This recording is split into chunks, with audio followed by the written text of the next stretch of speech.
Hi, welcome back to Beneficial Poetry. This week's poem is dedicated to a very special friend of mine, David K. Hopefully he will give me an A. Hooray!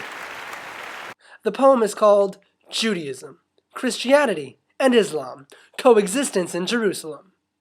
Jerusalem is home to shalosh main religions, each of which have different traditions, missions, and visions.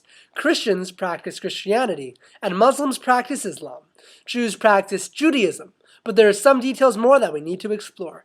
Jews pray in synagogues, where you cover your head in respect, and Christians pray in churches, where crossed legs are incorrect.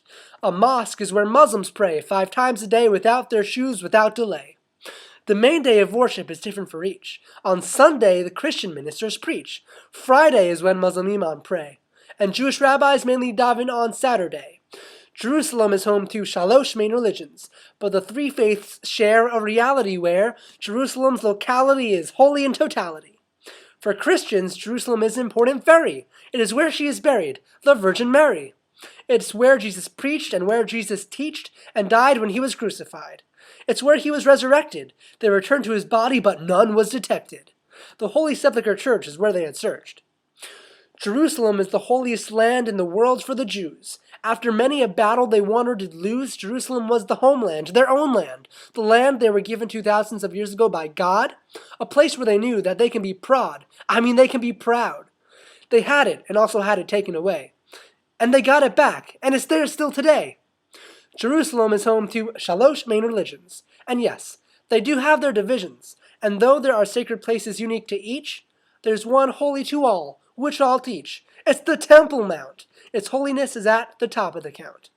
The number 1 holiest place for the Jews, their numerous events are throughout time suffused, like the binding of Isaac and Jacob's dream. It's the Holy of Holies as it may seem. And the foundation stone is contained there, which is the spot where the world was created with care.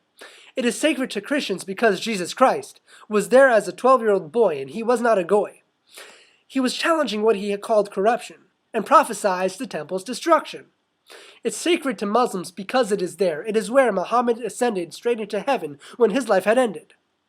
Today, on the mount there is a shrine, the Dome of the Rock. Tourists can be on the exterior for a limited time, but are forbidden to enter or pray or say Jewish rhyme. Muslims can enter the shrine whenever they feel, whenever the time. Jerusalem is home to shalosh main religions, and one of them came up with circumcision. Thank you very much for watching. I hope you enjoyed this week's poem. Don't forget to subscribe to Beneficial Poetry.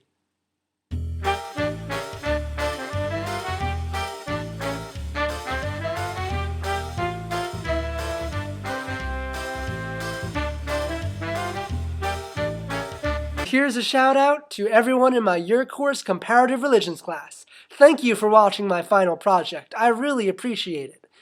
Don't forget to like on Facebook and follow on Twitter. And please, if you have something you want me to write about, just send me an email to beneficialpoetry@gmail.com. And you, watching, please share this with the entire world. I'm not just talking the entire Jewish world. I'm not just talking about the entire Muslim world or the entire Christian world. I'm talking about the entire world. Share with everyone. Thanks. Check back again next week for another poem.